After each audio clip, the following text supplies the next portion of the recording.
vous bénis dans le nom du Seigneur. Voilà, on est content de se retrouver, de retrouver des bien-aimés qui étaient partis sur un autre continent. Merci Seigneur, parce que tu gardes les uns les autres. Amen. Voilà. Ce matin, j'aimerais faire une petite pause dans l'Épître aux Hébreux qu'on est en train de regarder ensemble. Et j'aimerais apporter un message particulier. Toute la semaine, j'ai essayé de continuer sur cet Épître aux Hébreux, mais j'ai été dans l'incapacité de le faire. Et hier, j'ai dit, mais Seigneur, qu'est-ce que tu veux dire? Pourquoi j'arrive pas? Vous savez, quand c'est comme ça, c'est qu'il faut savoir s'arrêter. Dire, Seigneur, qu'est-ce que tu veux dire? Et j'aimerais partager avec vous peut-être quelque chose de particulier, mais j'aimerais, pour introduire mon propos, faire une lecture dans la première épître aux Corinthiens. Première épître aux Corinthiens au chapitre 2, et on va lire à partir du verset 6. Les temps sont particuliers, frères et sœurs, vous en conviendrez avec moi. Et je crois qu'il nous faut nous arrêter et essayer de recevoir une parole qui vient du ciel. Nous avons besoin de l'éclairage de Dieu. Et à travers ce message ce matin, je sais pas sans prétention, mais j'aimerais analyser les événements présents à la lumière des Écritures et essayer de considérer ce que Dieu est en train de faire, ce que Dieu est en train de dire, pour que nous, l'Église, nous soyons au diapason de ce que Dieu est en train de faire. La première épître aux Corinthiens, chapitre 2, verset 6, dit ceci. Cependant, c'est une sagesse que nous prêchons parmi les parfaits. Sagesse qui n'est pas de ce siècle, ni des chefs de ce siècle, qui vont être anéantis. Nous prêchons la sagesse de Dieu, mystérieuse et cachée, que Dieu, avant les siècles, avait destinée pour notre gloire. Sagesse qu'aucun des chefs de ce siècle n'a connue. Car s'ils l'eussent connue, ils n'auraient pas crucifié le Seigneur de gloire. Mais comme il est écrit, ce sont des choses que l'œil n'a point vues, que l'oreille n'a point entendues, et qui ne sont point montées au cœur de l'homme, des choses que Dieu a préparées pour ceux qui l'aiment. Car Dieu nous les a révélées par l'Esprit.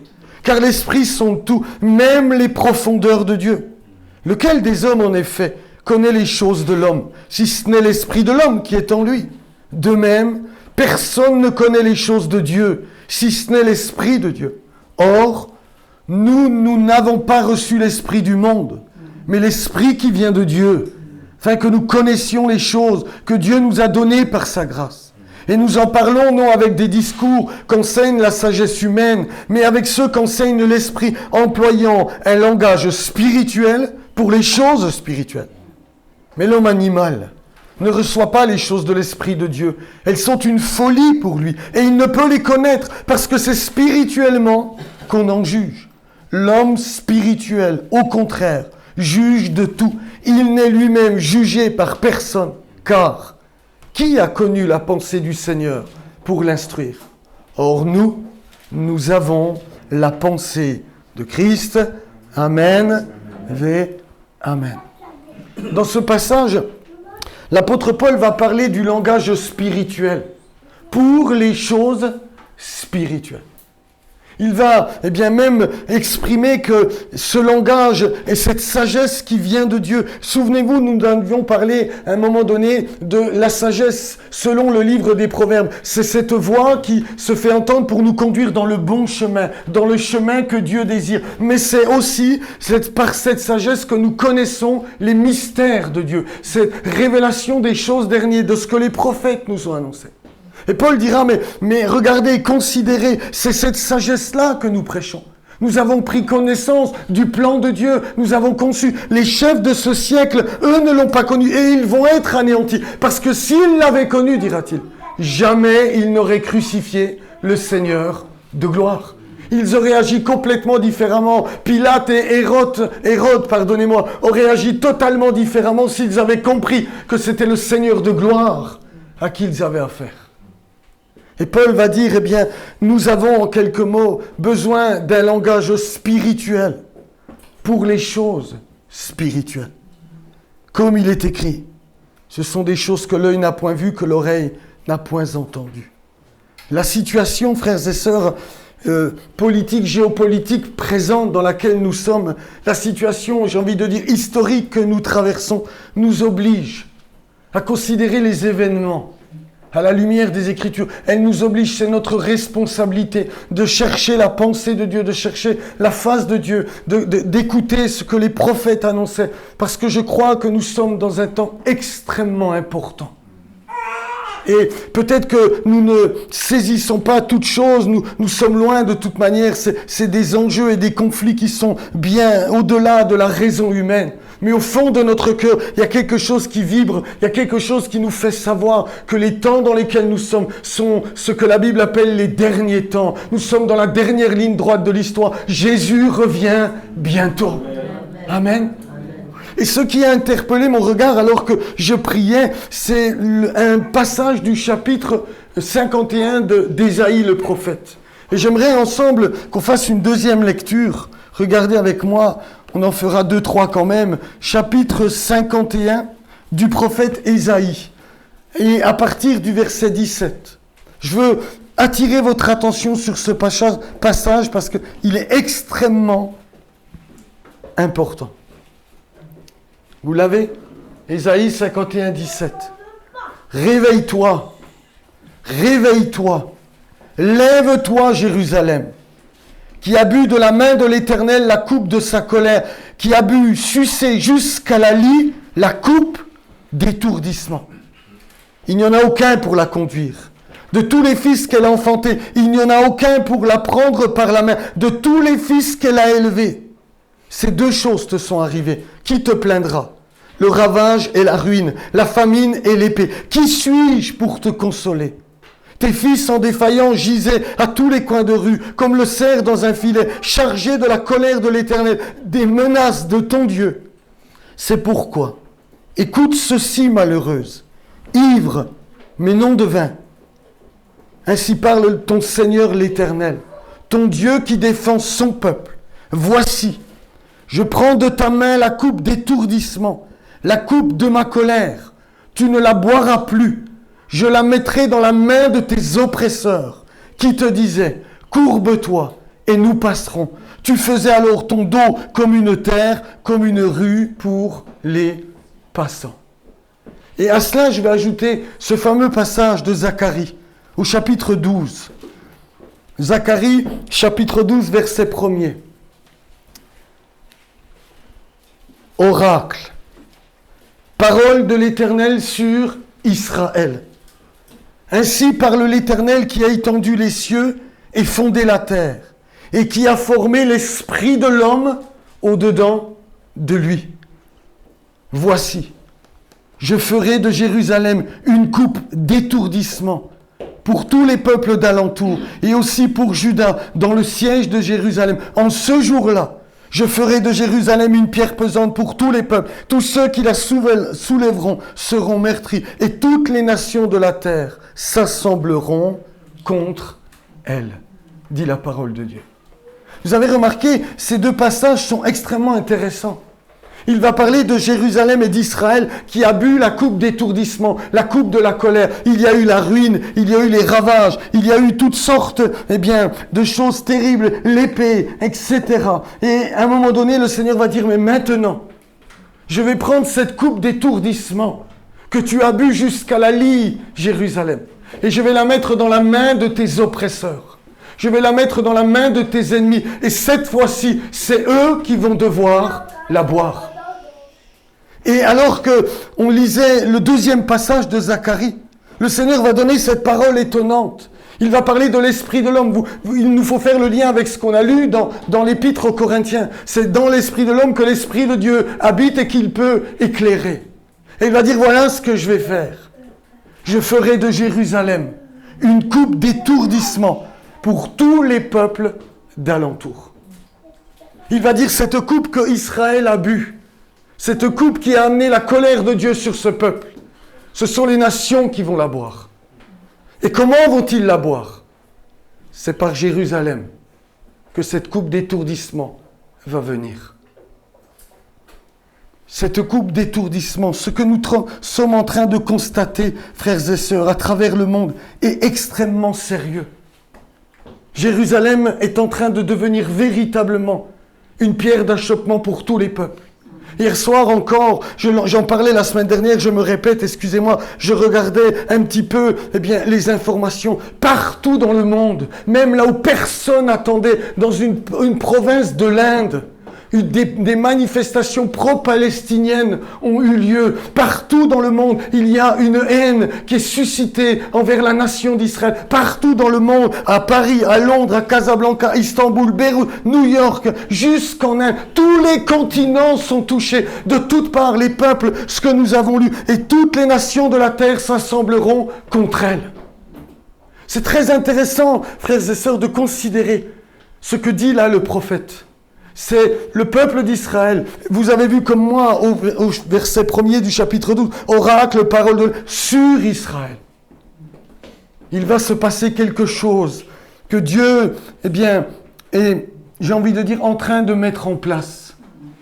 Cette coupe d'étourdissement qu'Israël a connue pendant son long séjour sur la terre. Et j'ai envie de dire surtout à travers la Shoah. Dieu dit c'est fini, tu ne la boiras plus. Mais je vais la poser dans la main de tes ennemis. Et comment Dieu va s'y prendre? C'est Jérusalem. C'est Israël qui va devenir une coupe d'étourdissement.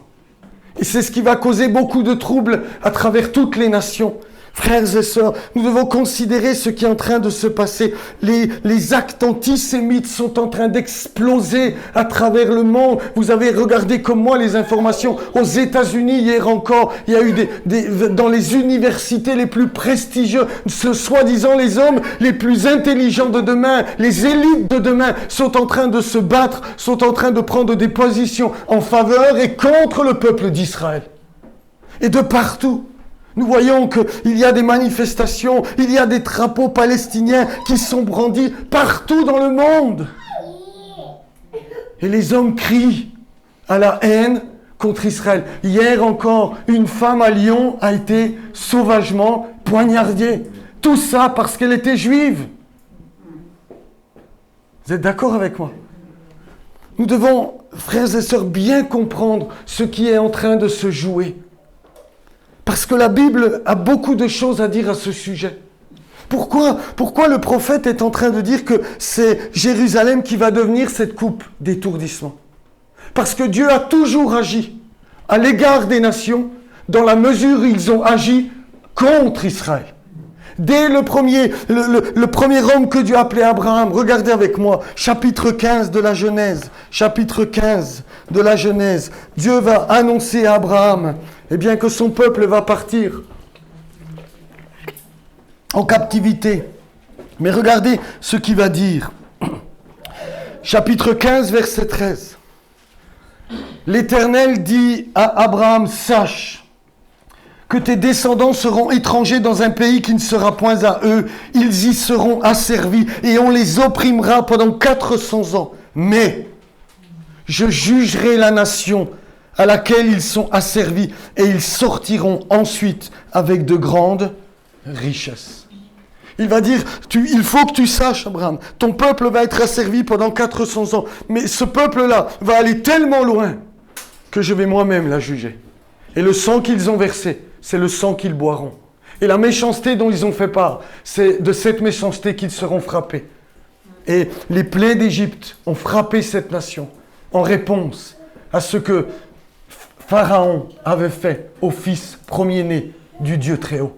Laisse aller mon fils premier-né. Si tu ne le laisses pas aller, je te prendrai, dira-t-il, ton premier-né. Et Pharaon va s'obstiner, et Pharaon va faire la guerre à Dieu. Et à cause de cela, son fils premier-né va mourir. Dieu va lui rendre ce qu'il a fait à son peuple d'Israël. Et dans toutes les Écritures, nous pouvons considérer, regardez, j'ai lu Zacharie 11, 12, mais je vais lire le premier chapitre. Zacharie, je reviens à mon prophète. Regardez, on va lire quelques passages que vous comprenez bien mon propos. Zacharie, chapitre 1er, verset 14. Il nous faudrait tout lire, mais verset 14. Il est dit ceci.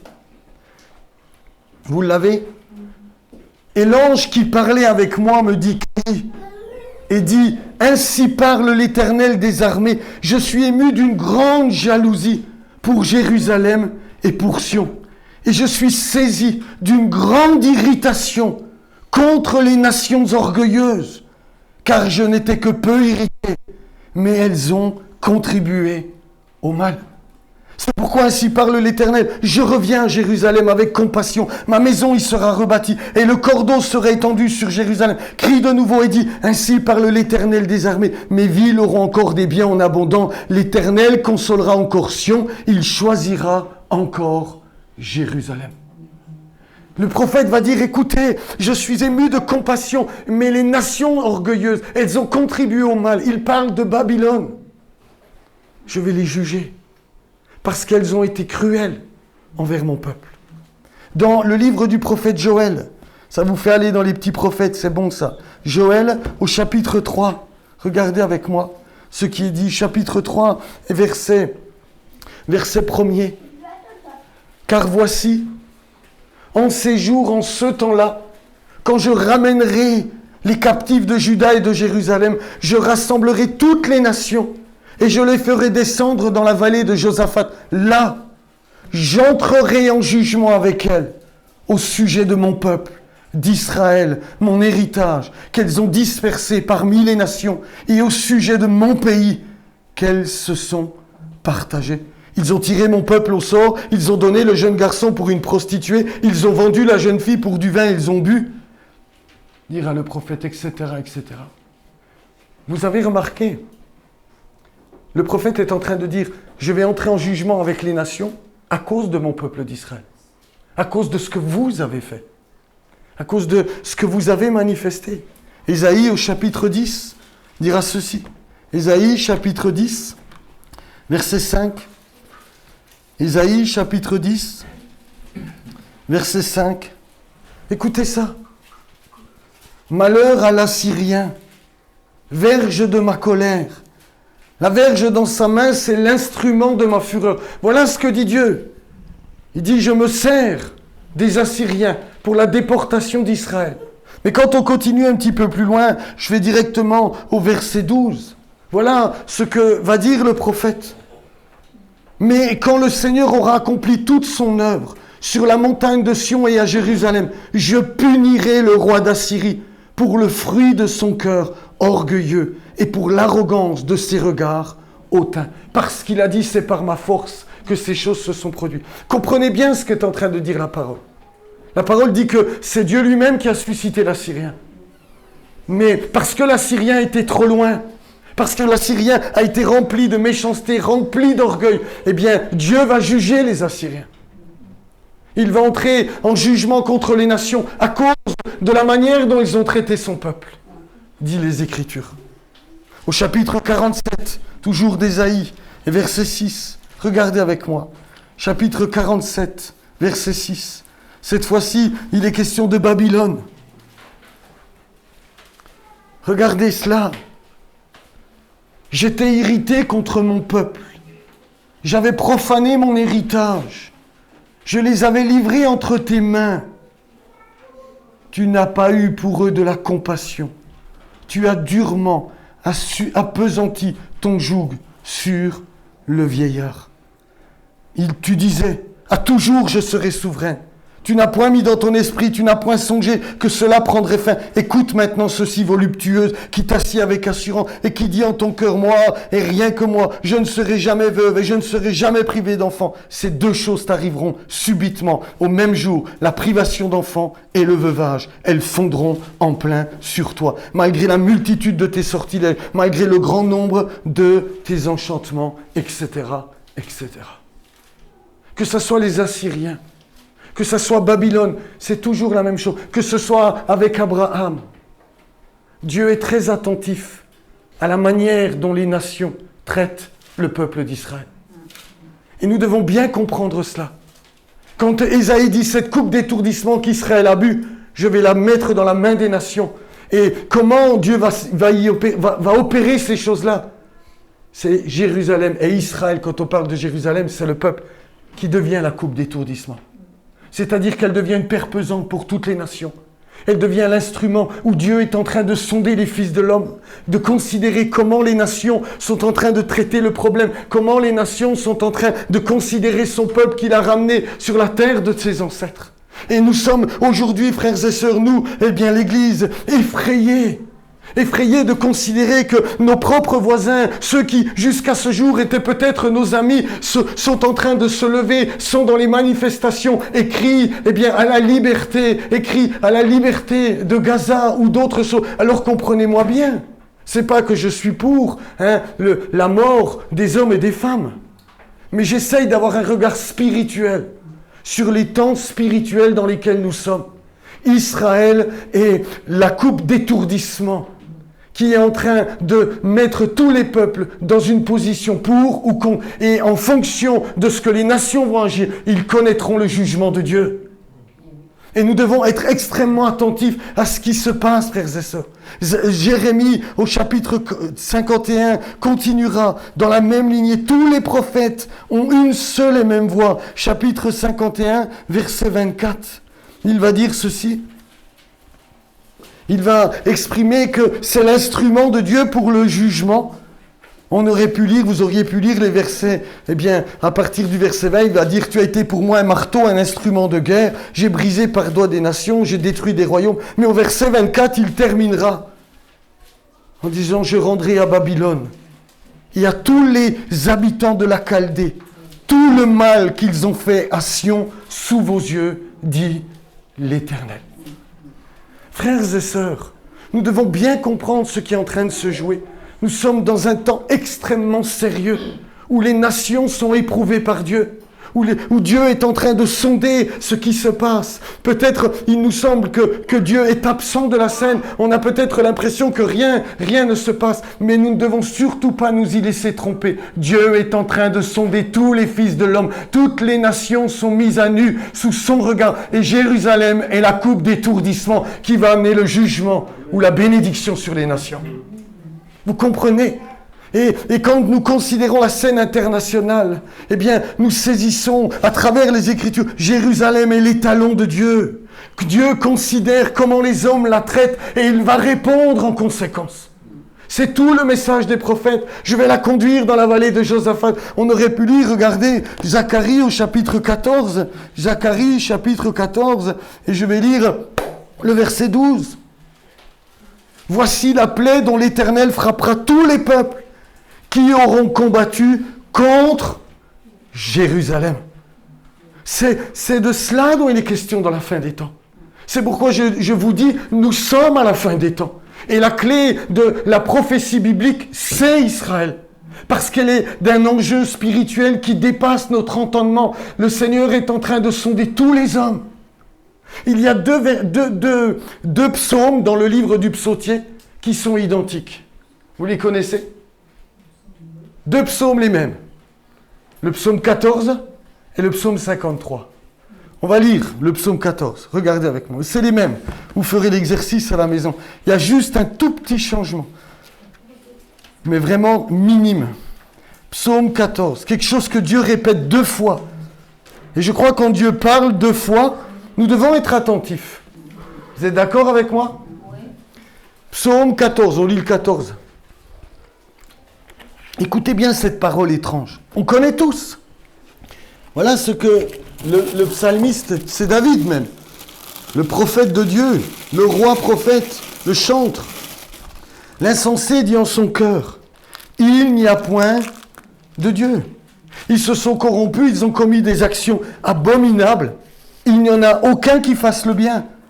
L'Éternel du haut des cieux regarde les fils de l'homme pour voir s'il y a quelqu'un qui soit intelligent, qui cherche Dieu.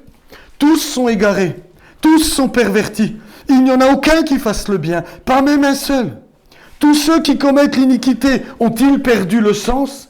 Ils dévorent mon peuple, ils le prennent pour nourriture, ils n'invoquent point l'Éternel. C'est alors qu'ils trembleront d'épouvante quand Dieu paraîtra au milieu de la rage juste, jeter l'opprobre sur l'espérance du malheureux. L'Éternel est son refuge. Oh, Qui fera partir de Sion la délivrance d'Israël?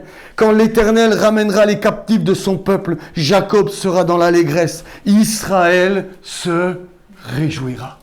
Et ce même psaume, je vous dis, sera le psaume 53. Ce qui est très intéressant, c'est de voir que le texte nous dit qu'il regarde tous les fils de l'homme. Dieu sonde tous les hommes. Et qu'est-ce que Dieu constate? Il dévore mon peuple. Ils le prennent pour nourriture. On aurait pu s'attendre à autre chose. On aurait pu s'attendre à ce que Dieu parle de la débauche, parle de toutes sortes d'autres choses. Mais ce que Dieu prend en considération plus que tout, c'est comment Israël est traité. Vous comprenez ce que je suis en train de dire? Je ne suis pas en train de faire de la politique.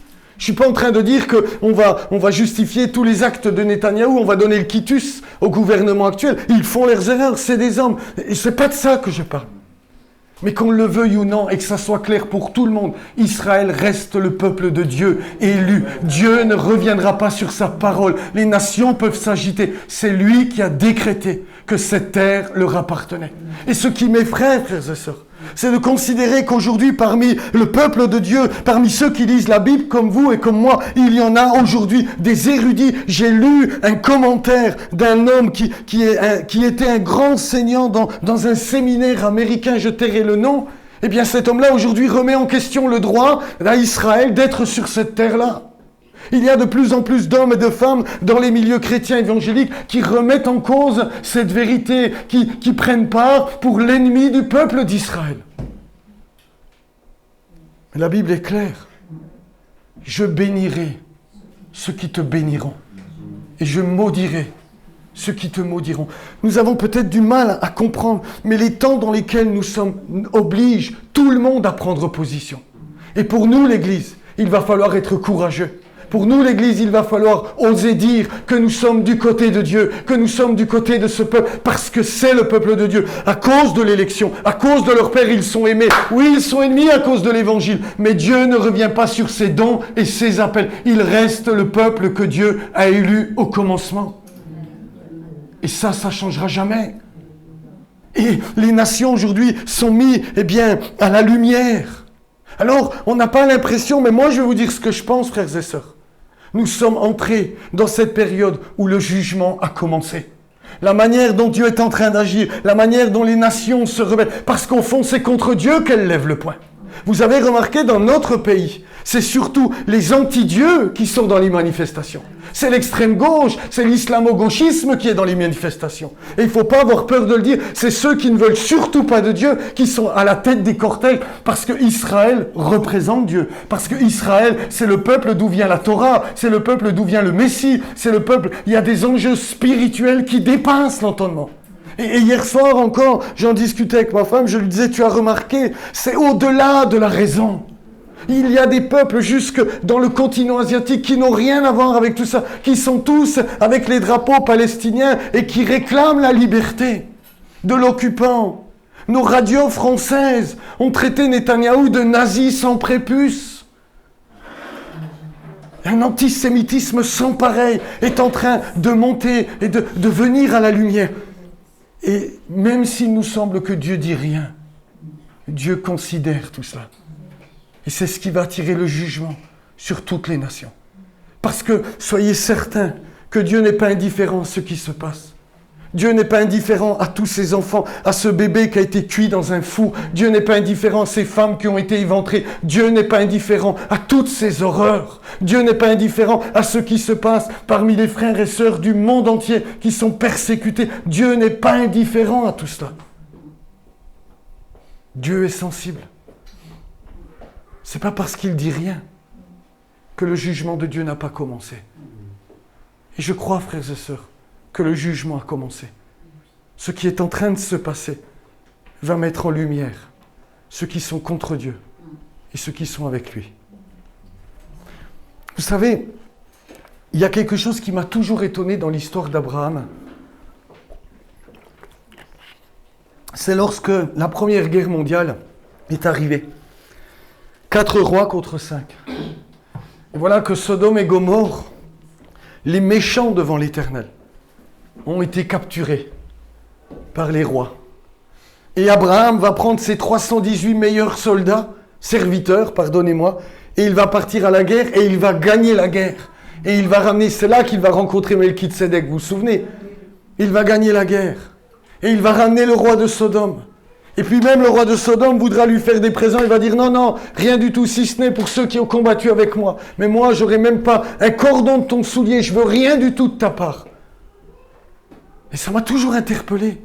Je me suis toujours dit, mais Seigneur, mais pourquoi tu as fait ça? C'est des méchants devant ta face. Pourquoi tu as été les délivrer? Pourquoi tu as donné la victoire à Abraham en faveur de Sodome et Gomorrhe? Il méritait ton jugement. Jusqu'au jour où j'ai compris que lorsqu'Abraham a ramené Sodome et Gomorrhe à la maison, c'était le commencement du jugement. Parce que Dieu ne voulait pas qu'ils se dispersent parmi les nations pour contaminer les nations. Il voulait les faire revenir à Sodome pour que son feu vienne frapper et juger tous ces hommes-là. Mais la victoire d'Abraham, en vérité, c'était le commencement du jugement de Dieu sur Sodome et Gomorrhe.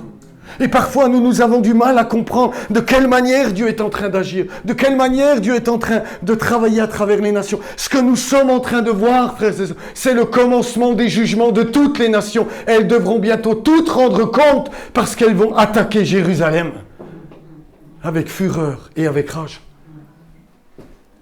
Et c'est pourquoi, dans toutes les Écritures, il y a une exhortation divine, frères et sœurs, qui est répétée à maintes reprises. Je vais toutes les lire. Ésaïe 48. Ésaïe 48 au verset 20. Ésaïe 48, verset 20. Regardez, vous connaissez tous ça. Qu'est-ce que va dire le prophète? Qu'est-ce que le prophète va répéter? Sortez de Babylone. Fuyez du milieu des Chaldéens. Avec une voix d'allégresse, annoncez-le, publiez-le, faites-le savoir jusqu'aux extrémités de la terre. Dites, l'Éternel a racheté son serviteur Jacob. Sortez de Babylone, fuyez du milieu des Chaldéens. Il sera répété au chapitre 52. Chapitre 52, verset 11.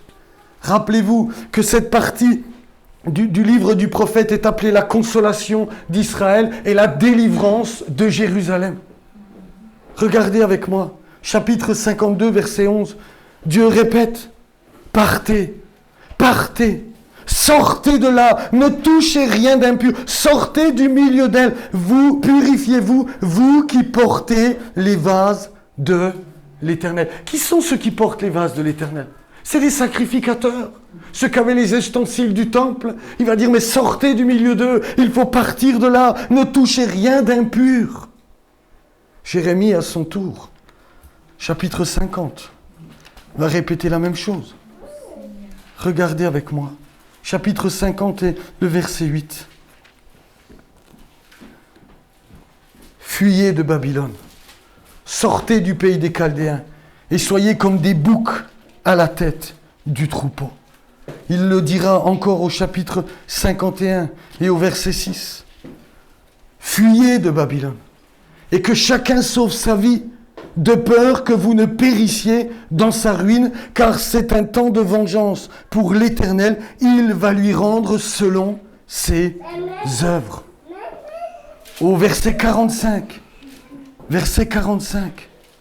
il répète, sortez du milieu d'elle, mon peuple, et que chacun sauve sa vie en échappant à la colère ardente de l'Éternel. Et puis bien sûr, Jean, dans le livre de l'Apocalypse, chapitre 18, verset 4. Écoutez ça. Apocalypse 18, verset 4. Et j'entendis du ciel. Apocalypse 18, verset 4.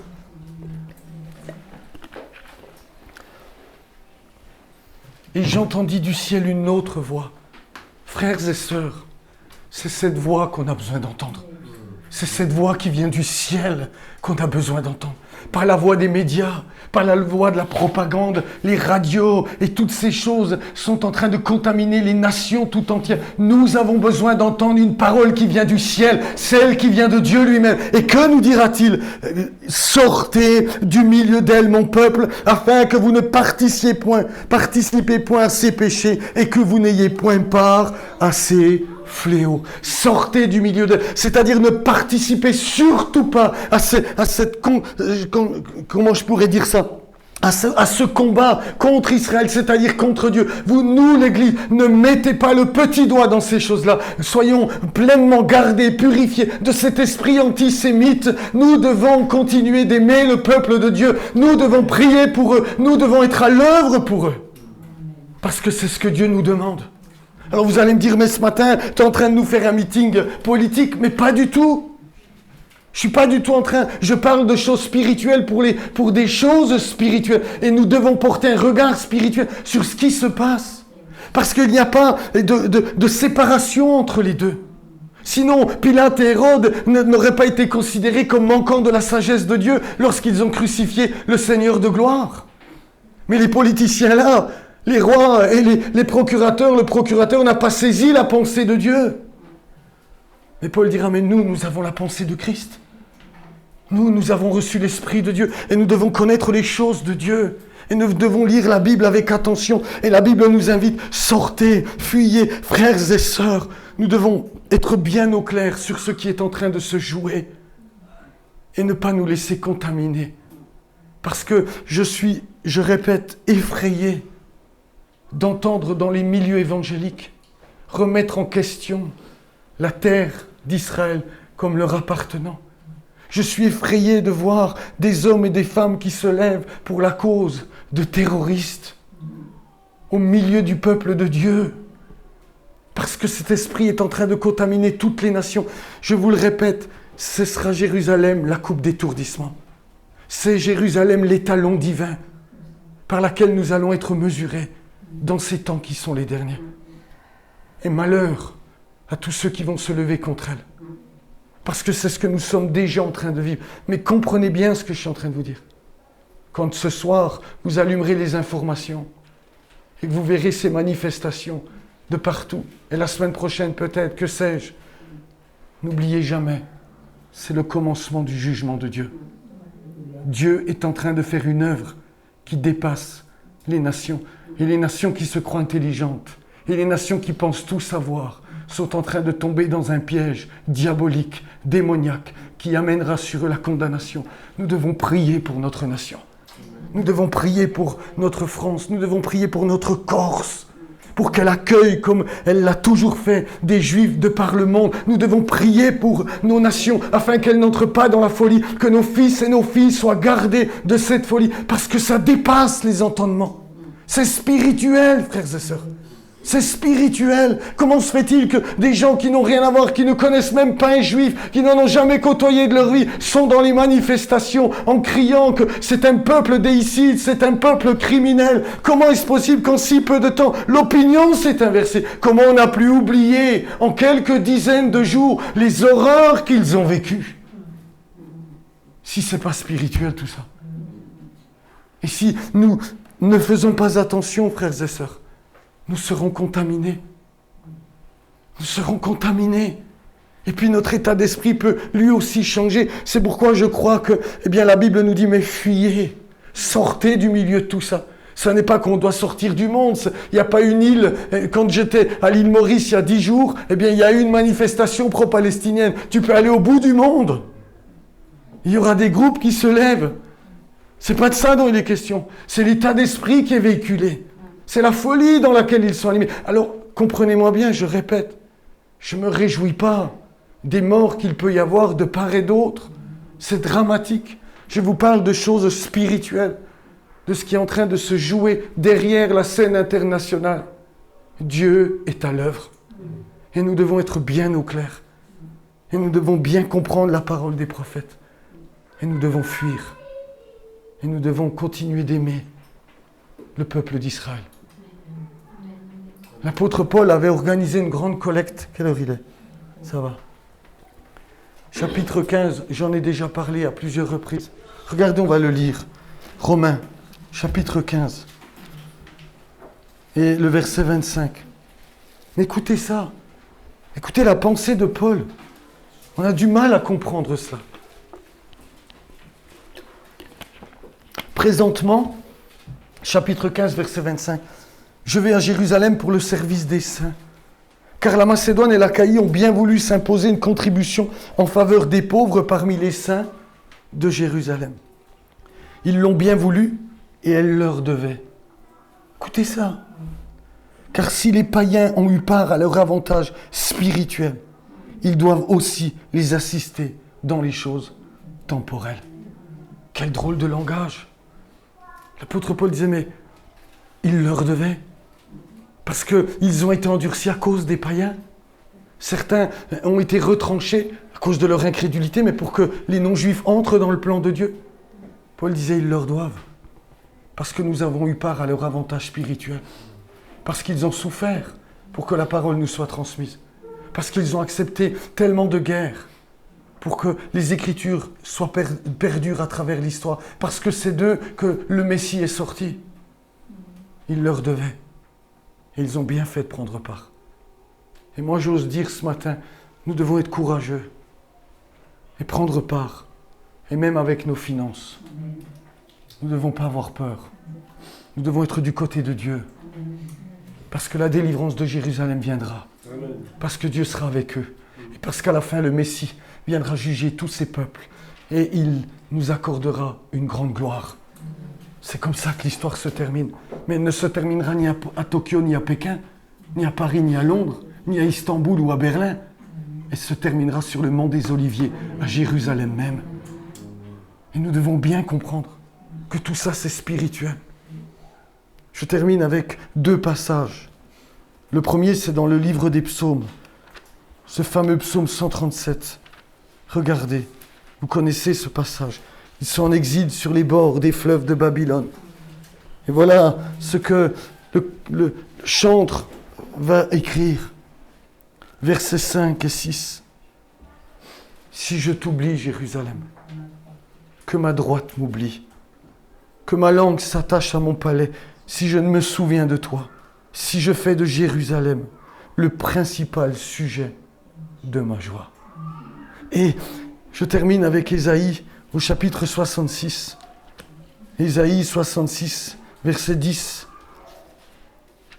Voilà comment ce livre extraordinaire d'Ésaïe va se terminer. Écoutez ça.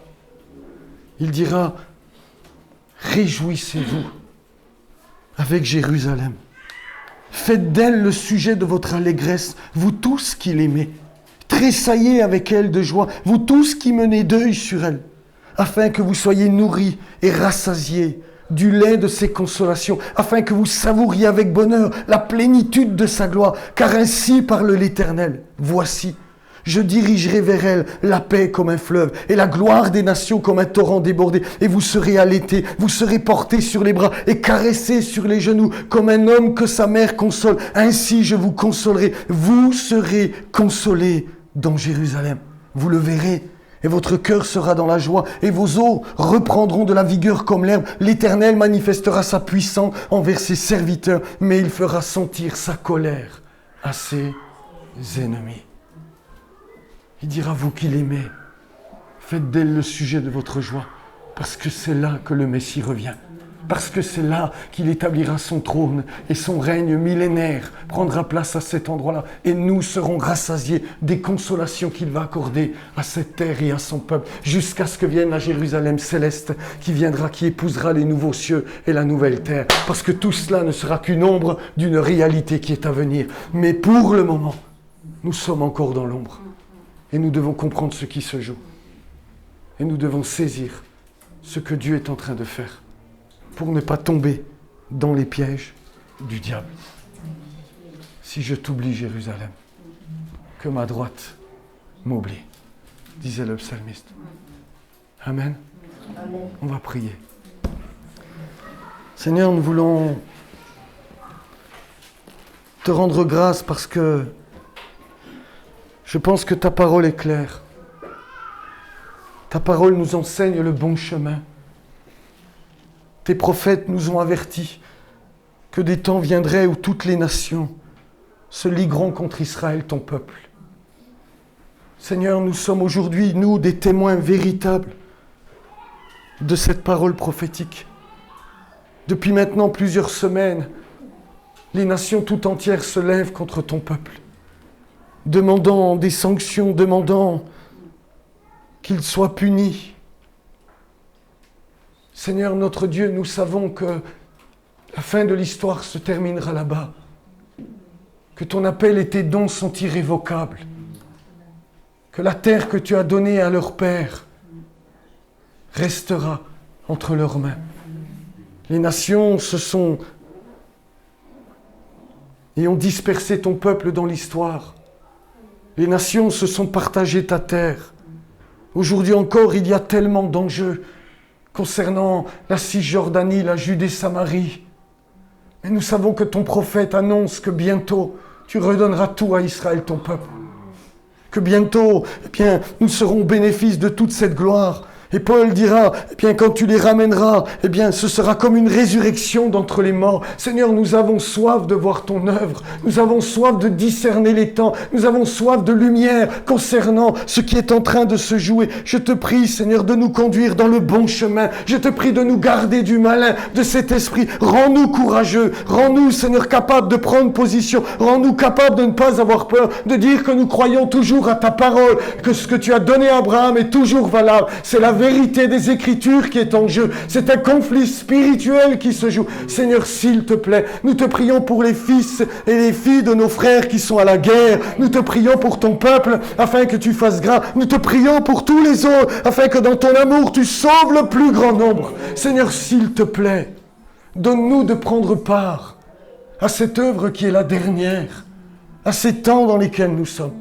Seigneur, mon roi, je te demande ta faveur, afin qu'aucun de mes frères, aucune de mes sœurs, afin que moi-même, Seigneur, je ne sois jamais contaminé par cet esprit de ténèbres qui est en train de gagner les cœurs et les pensées du plus grand nombre. Seigneur, donne-nous de bien comprendre que cette coupe d'étourdissement est aujourd'hui Jérusalem et que tous les peuples sont invités à prendre position pour ou contre, et que tu observes. Tu gardes le silence. Jusqu'à aujourd'hui, tu t'es tu. Jusqu'à quand, Seigneur, te contiendras-tu? J'en sais rien du tout. Mais je sais que ton cœur brûle d'impatience de te révéler à tes frères. Je sais que ton cœur, Seigneur, souffre au-dedans de lui pour toutes les atrocités qui sont commises.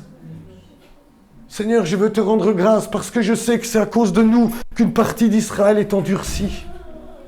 Je veux te rendre grâce parce que je sais, Seigneur, que nous avons part à leur avantage spirituel à travers ton Fils. Nous te bénissons pour ce plan de salut. Aide-nous, Seigneur, à bien comprendre, à bien saisir et à travailler avec toi dans ces temps qui sont les derniers.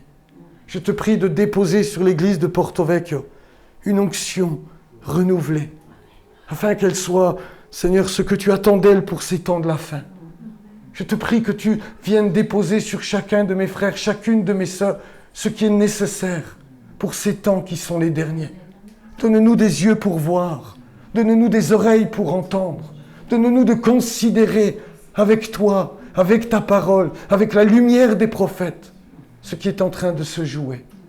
Seigneur, viens à notre secours, viens à notre aide et garde-nous d'oublier l'amour de Jérusalem et la passion pour ton nom. Seigneur, c'est ma prière ce matin. Au nom de Jésus, ton Fils.